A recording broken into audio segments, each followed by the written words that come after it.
they do? When his prayers done, Looks around for him. hoping and praying that no one knew what he was doing. What he was thinking. And then, Was that a hard boiled egg? savors the taste. Thanks God it was good. The trains have passed now. One of passenger, the one of cattle. 2 trains full of people. One carrying people to go about their business. The other carried people to their death. We were driven from our homes, taking only what we could carry. Friends and neighbors stood on their doorsteps, watching as they led us away. Some of us were ashamed. Like we'd done something wrong, but we'd done nothing wrong. None of us had done anything wrong. And those people, standing there, warmed by their morning cups of coffee, they looked at us. They looked at us like they had never seen us before in their lives. Like we were animals. They marched us through the town to the station, where we were loaded onto cattle cars. 89 to a car. Exactly 89, no more, no less. 89 men, women, and children, the young, the old, the sick, and the dying. 89 people, and whatever belongings they've been able to carry. For 5 days, we traveled with barely enough room to stand. No food, no water. Straw piled in the corner was our only bathroom. On the 5th night, the train slowed to a crawl, passing through open ground brightly lit up by searchlights. The train whistled. We passed beneath the archway. Arbeit macht frei, a sign on the archway read. Arbeit macht frei. Freedom through work. Work makes free. Arbeit macht frei. Little did we know what cruel irony was contained in those 3 words. The train blew its whistle and squealed to a halt. The doors of the freight cars were slid open. Everyone out now! We were driven from the cars, falling to the ground below. The capos were instantly upon us. Beating us with whips and trunks. People screamed in panic. Mothers desperately tried to shield their children from the blows that were raining down. We were herded like cattle onto the platform. Driven by prisoners with whips and the SS with dogs. 2 columns, men to the left, women and children to the right. Standing there, waiting for a pointing finger to decide our fate. We could see through the glare of the searchlight. Past the towers, armed with machine guns. Huge chimneys rising up, belching smoke and fire to the night sky. And the smell, unlike anything we'd ever smelled before. We knew where we were. We knew. We were in hell. The smoke and the smell were from the crematoriums. The crematoriums where millions of bodies were burning. Jews, Russians, gypsies, homosexuals, clergymen, pacifists, anyone who opposed the Nazis. many Jews went straight from the trains to the gas chambers. The very old and very young. Mothers with children, sick people, handicapped people. Mentally retarded. Straight to the gas chambers and then to the ovens. Those not selected for immediate extermination went to the camps where they worked as slaves. Underfed and overworked, many of them died from starvation, disease, cold. Many more were killed. From the Hasidic tales of the Holocaust. June 3rd, 1944. Platform in Auschwitz. With a pointing finger, Dr. Mengele separated me from my mother, sisters, and other members of my family. That night, my first night in Auschwitz. I asked the Step-Hofer, the supervisor for my section of the barracks, "Wo ist meine Mutter? Where is my mother? Wo ist sie? Where is she?" I pleaded again and again. "Wo ist meine Mutter? Wo ist meine Mutter?" Finally, the healthy-looking Step-Hofer grabbed my hand and pulled me to the barracks door, pointing to the chimneys of the crematorium, belching their gray smoke into the night sky.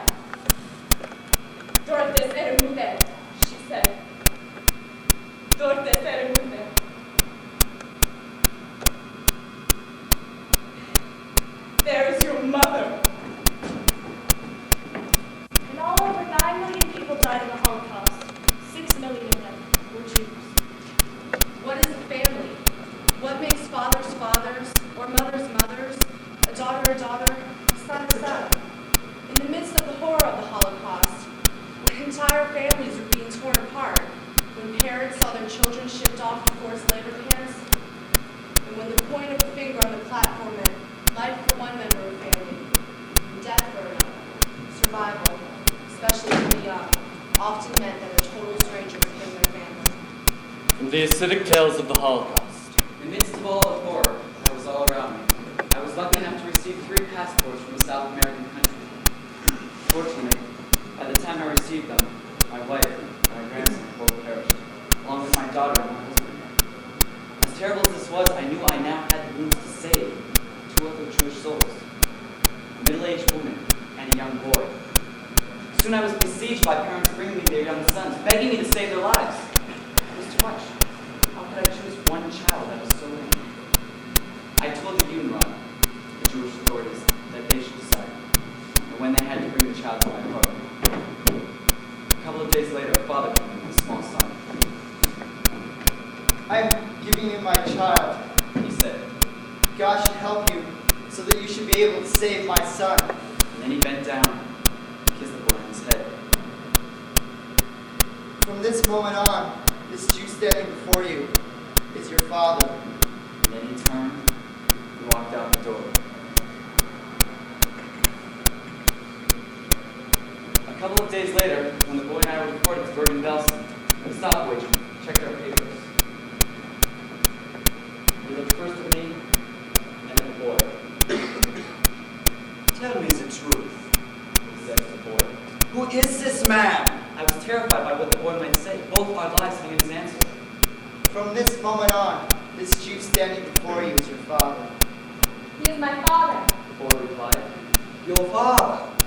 This old man is your father. Yes. This man is my father. From that day forward, that boy was my son, and I was his father. But as to that kiss, I cannot forget that kiss. It has followed me all the days of my life. These civic tales of the Holocaust. One night, I became delirious with fever.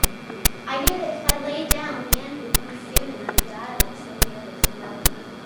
So I began to wander around the camp, stumbling over the dead and the dying. I was already weak, but now the little strength I had left had begun to give way. I felt like my feet were refusing to carry me to the cliff. I fell.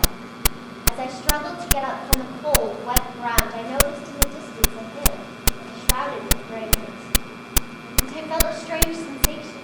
Instantly, the hill in the distance became a symbol of life. I knew that if I could reach that hill, I would survive.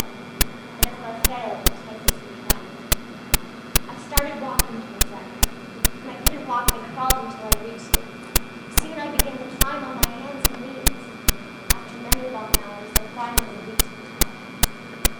Tears started to run down my face. The first tears I had shed since entering the camp 4 years ago. I heard myself calling from my father. Please, Papa, come and help me. I know that you too are in this camp. Please, Papa, help me, for I cannot go on like this any longer. Suddenly, I felt a warm hand on top of my head. It was my father blessing me just like he used to every Friday evening on the beginning of the Sabbath. This neck.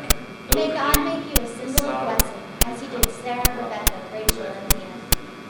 When he was through, I began to cry even more, and I told him that I didn't have the strength to live any longer. My father listened to me and pressed my head, and he said, Don't worry, my child. You will manage to survive for a few days. The liberation is very close. this was on a Wednesday. On Sunday, the camp was liberated. It took a long time, but eventually I recovered from the typhus and returned to Bergen-Belsen to look for my father. Back at the camp, I learned that the hill I had found was a mass grave, and that among the thousands of people buried there was my father. He had died months before the night I crawled up there. I went through crying at my father's grave. Smek, Elohim, Sarah, Rivka, Rachel, Leah. One thing is true of the Holocaust, is the spirit of people to live, to survive, and to celebrate their faith in God no matter what horrors they had to endure.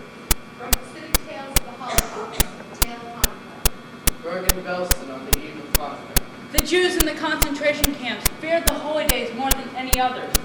For in those days, they knew their tormentors would redouble their efforts to make their lives even more of a living hell. Bergen-Belsen on the eve of Hanukkah. A German commandant entered the barracks. Bergen-Belsen on the eve of Hanukkah. The men were procession began. No roll call, no head count, no passports, no papers. Just a lifted finger in a snow-white glove, while the death sentence was pronounced. You, come! Rapidly, like machine gun fire, the finger pointing to one single word. Come! The Come! men selected Come! who worked outside Come! were set upon by Come! SS men with Come! square trenches and Come! iron bars, Come! beaten until they can Come! no longer move. Come! Then, the revolver. The selection went on until sundown. Hundreds of twisted and tortured bodies lay in heaps outside the barrack doors. Then Hanukkah came to Barrack and Belson. There were no candles, no oil. So the prisoners wouldn't clog in the menorah. Strings pulled from prison uniforms away. And shoe polished the oil. The rabbi of Wusshof lit the first light and chanted the first 200 blessings. Baruch atah Blessed Adonai art thou, Elokeinu O melech Lord, haolam, ruler of asher the universe, yishanu b'mitzvotav, who has sanctified us with thy commandments, and commanded us to kindle the Hanukkah lights. Baruch atah Blessed Adonai art thou, Elokeinu O Lord, melech haolam, our God, asher asah ruler of the universe, la'alokeinu who has performed wondrous deeds for our ancestors in days of old at this season. When it came time to reciting the third blessing, the rabbi stopped. He turned his head as if he were looking for something. But then he immediately turned back to the flickering light and chanted the third blessing, the Shehekion. Baruch atah Adonai Elokeinu melech haolam, asher t'chiyanu v'tiyamanu v'tiyanu v'azman hazeh. Blessed art thou, O Lord our God, King of the universe, who has kept us alive and has preserved us and enabled us to reach this season. When the rabbi was done, a man approached him. Rabbi, you are an honest person, and I can understand your need to light the Hanukkah candle in these wretched times. But how you could recite the third blessing is beyond me. How you could say, Blessed art thou, O Lord, our God, King of the universe, who has kept us alive and who has preserved and enabled us to reach this season.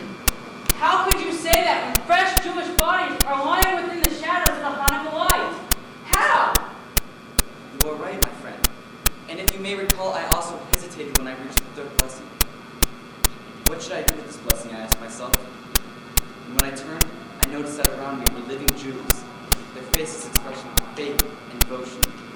And I said to myself, if God, blessed be He, has such a nation that at a time like this, when during the lighting of the Hanukkah blessing, they see in front of them the heaps of bodies of their beloved fathers, brothers, and sons, and if death is looking from every corner, and if despite all this they still stand in throngs and listen with devotion,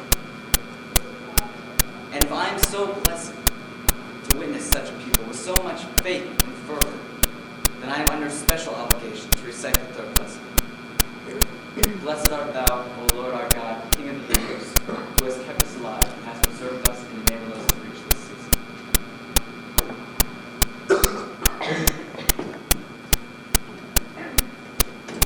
Axiom, A-K-T-I-O-N, German for ghetto operation in which Jews were rounded up and deported to death camps, or killed on the spot or in a nearby location. Axiom, A-K-T-I-O-N. From the Hasidic Tales of the Holocaust. July 1943, Middle European ghetto. The SS inaugurates an axiom. A ghetto operation in which Jews were rounded up. Among those people rounded up on that warm summer day was a group of young women. Deported to death camps. The women knew what was going to happen to them.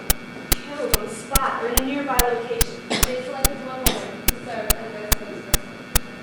She approached the German SS officer who was in charge of the operation. Yes, what is your arms? You know the inevitable. You will murder us as you murdered other innocent Jews before us. Therefore, we demand you grant this one last request. What is your request? We want the mikveh, the bathhouse, to be opened. It has been closed since our occupation of our town. We wish to clean it, and save our ritual bath for purification. Your request is granted. Mikveh, M-I-K-V-E-H, Hebrew for a collection of waters, ritual bath of purification. The women spent half the day getting the bathhouse and filling it with water. Before she immerses herself in the purifying waters of the mikvah, the woman bathes herself completely. Then, she removes all of her jewelry and any bandages she may be wearing. Nothing is to come between her and the waters of the mikvah. Last of all, she brushes out her hair. Finally, when she is all clean and prepared, the woman spreads her arms and legs and steps into the waters. Independent watches to make sure that all of her, even the hair on top of her head, is immersed in the waters. Finally, upon emerging from the waters of the mikvah, the woman recites the blessing of the mikvah. Baruch atah Adonai, Blessed art thou, Lord our God, ruler of the universe, who has sanctified us with his commandments and commanded us concerning the immersion. Mikvah, M-I-K-V-E-H, a collection of waters, ritual bath and purification. When women were through purifying themselves, they left the bathhouse and reported to the SS officer, who had granted them their final request. Tell me something, Jew. Yes, What was it you were doing in there? Why did you are known as the vermin of Europe. Why did you suddenly feel the need to clean yourselves? What spells were you trying to cast on us in that bathhouse of yours? What deviltry were you up to? Cleanliness and purity of body and mind are part of our tradition and way of life. God, may his name be blessed, brought our pure souls into this world in the pure homes of our parents, and we wish to return in purity to our Father in heaven. And the German officer raised his gun and shot him through the head. Axiom, A-K-T-I-O-N. On New Year's Day in 1945, the streets of Hanover, Germany were covered with white snow.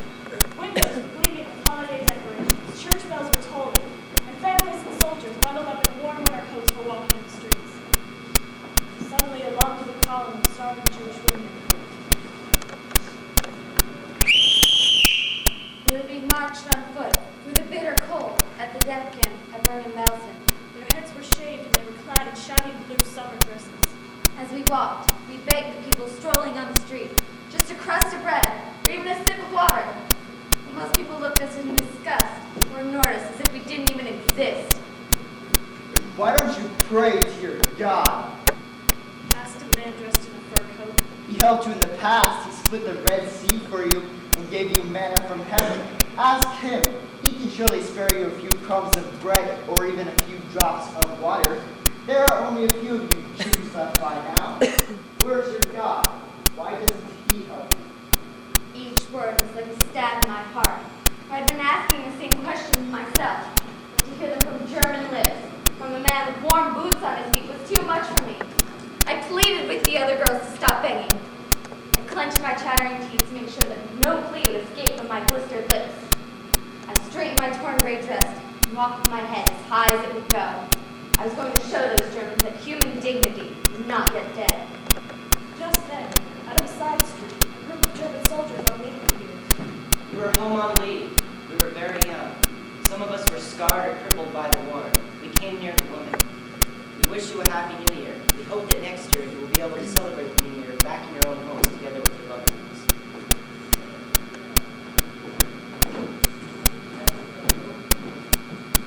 It was the first human gesture I had witnessed in a very long time.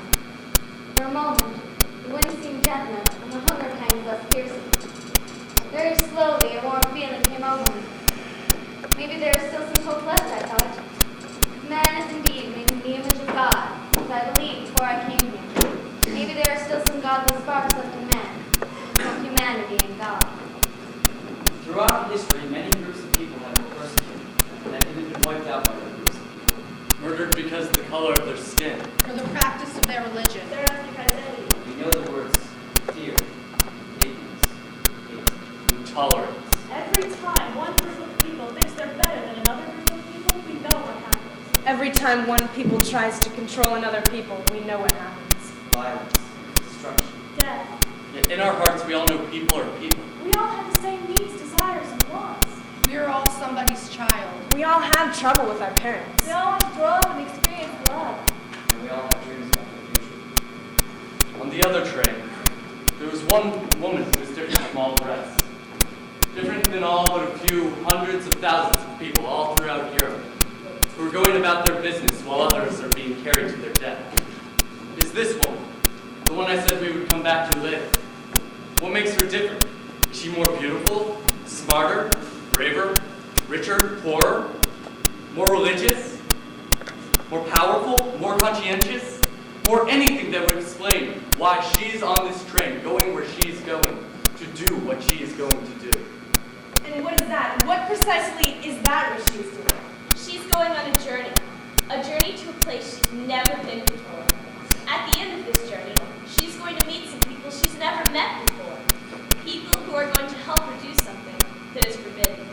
If she fails, if there are spies or secret police or informers, She will probably pay with her life. maybe even the lives of others in her family. If she succeeds, she'll save the life of another, the life of a man. The life of a Jew. Tell me, is your family rich that you may buy your way out of any trouble you may get into? No, my family is quite ordinary. My father is a small businessman, his own shop. My mother is a housewife. We have our own home. It's small, but comfortable. My father saves a little bit of money each year so that we can go somewhere special on vacation. My mother says that there is always something special for our birthdays or at Christmas. So you are a Christian. Yes, Catholic. Perhaps that it is. You are very religious. No more than others. I go to confession and mass on Sundays. I observe feast days and saints' days. I fast when I'm supposed to. Eat fish on Fridays. But I'm no more religious than anyone else I know. You have connections in high places, prominent people who help you if necessary?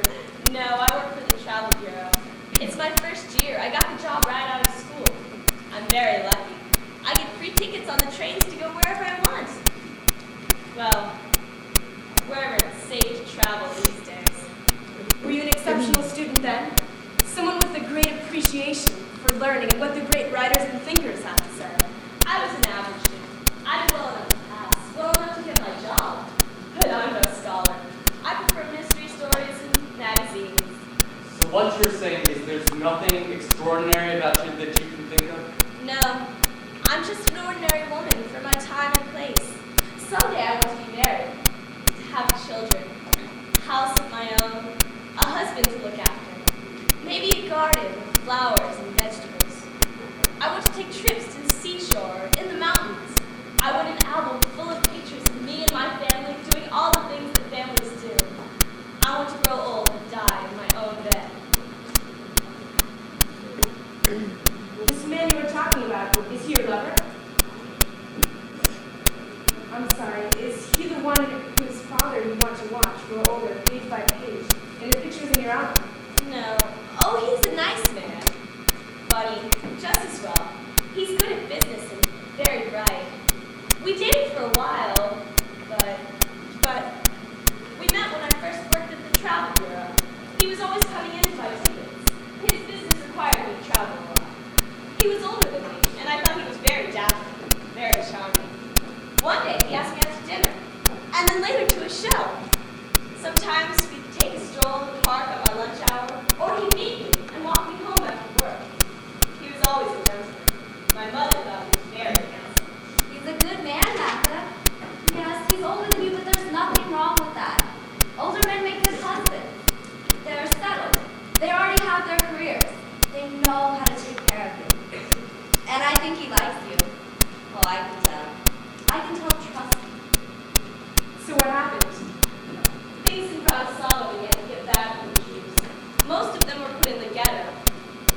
blood. What are you talking about?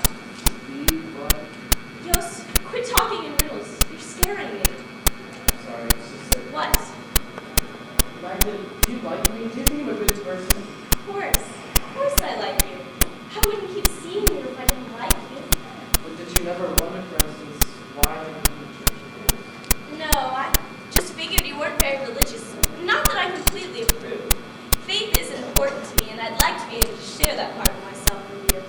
But Mother says... It's not a question of anything your mother says. True, I'm not very religious, but even if I was, well, if I was, we wouldn't be having this conversation. We probably wouldn't be talking. I don't understand. You're talking in riddles again. For me to talk any other way is dangerous. Yos, if you have something to tell me, then please tell me and don't worry. I'm sure there's nothing you can say that will ever change how I feel about you. Very well. I'll take it. As I've said, as we both said, I'm not very religious. But the truth is, I'm not a Christian. I'm a Jew. Until that moment, it never even occurred to me that Yosef could be Jewish. I had never given it a thought, one way or another. I guess like most people, I figured Jewish people looked different, dressed differently, that I'd always know who they were by what they looked like. But Yosef looked sloppy. I care about you very much.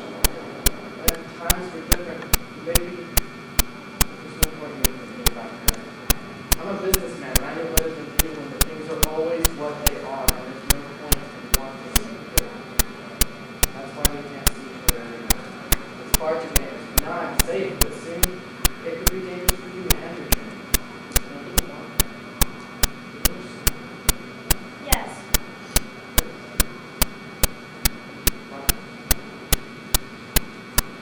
Bye, Yosef. After that, I didn't see or hear anything from or about Yosef. And then one day, about 6 months later. Hello, this is Magda. This is a friend. Who? An old friend. I'm sorry, I don't... A friend from under the bridge. Yosef? A friend, just a friend. Do you understand? Yes. How is my friend? Your friend needs to see you. He has to ask you something. A favor, will you meet him? Where? The same place. The bridge? After work. All right. Don't. Yes, It'd be best if only we knew. I understand. It was dangerous to see him, was it not? The new laws against the Jews had been passed. Roundups and deportations in Poland had begun. Yes. More and more people were disappearing. There were more and more transports. Yes. You could have been accused of aiding and abetting the enemy. You could have been accused of harboring a fugitive, of hiding a Jew. Yes. So why did you do it? Why did you agree to meet with him? He was my friend. How could I possibly say no? How could you say yes when almost everybody else was saying no? I don't know.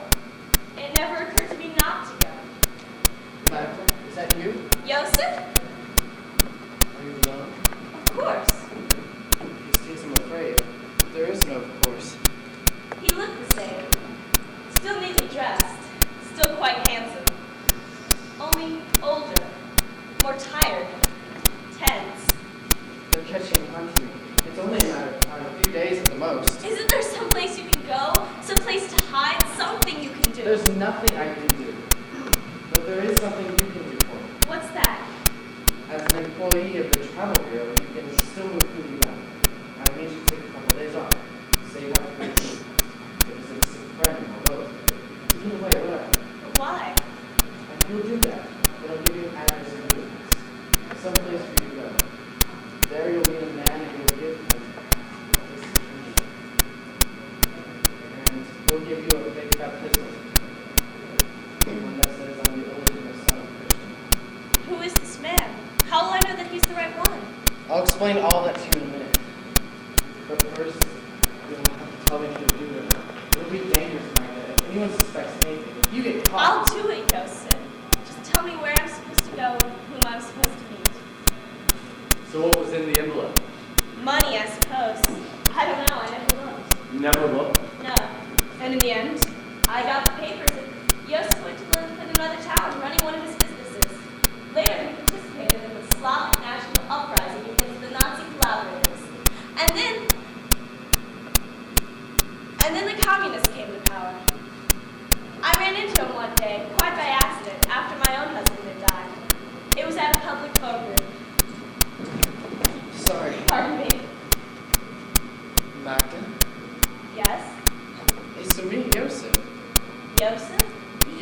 Zakar, surely you remember. Joseph!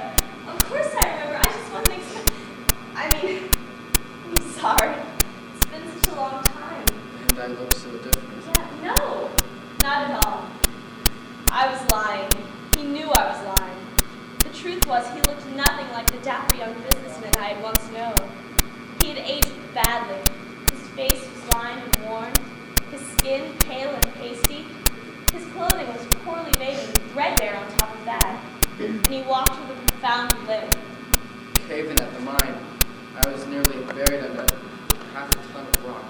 It took them hours to dig me out. My legs were crushed. I'm lucky to be able to walk at all. After the war, his business, his home, his money had all been taken away by the communists, and he had been sent to work in the uranium mines. Poison from the radiation. I practically glow in the dark. His health was ruined, and he couldn't get the proper treatment. But enough about me. They've let me go. I'm of no use to them any longer, and there's nothing more they can take from me. Tell me about yourself. The last I heard, you were married and had a child. But I can't remember. What was her name? Daniela. Yes, Daniela. You were very kind. I remember you sent me congratulations on both occasions. She must be quite the young lady by now. Yes. And it's beautiful as her mother, I'm sure. Yes. And how is your husband? Jan passed away a couple of years ago. Sorry. Like you, he was persecuted by the communists. But why? For being too smart. They don't like that. They don't like the educated classes. I know. So he was in prison. For 2 years, I had no idea where he was, if he was even alive. I lost my job because of what happened. It was very difficult. I had 2 children. How did you survive? I can't tell you. Let's just say some people Jan helped once upon a time. They had paid the debt. Anyway, after he was released from the jail, he never regained his health. He died of a bad heart. Things are a little better for us now, like the children again, but it's still very difficult. Listen, Magda. I have a brother in America. He runs his own business. He sends me money and has promised me a job. I'm emigrating as soon as I can. Come with me. We'll start our lives over again. You and me, like it all never happened. Joseph, I couldn't possibly go with you. This is my home, my family is here, my children. I'll care for your children like they're my very own. You know, Magda, I cared about you very deeply back then. In fact, I don't think I've ever stopped caring about you. You know, when you were married, when Daniela was born, I was very happy for you, but I was also a bit jealous. Jealous that it was someone else sharing your life and not me. Come with me, Magda. Come with me to America. Joseph, there. They've taken from my passport. They'll never let me leave. Never. Think about it. There are always ways. If you change your mind. Thank you, Joseph. If you change your mind. Thank you.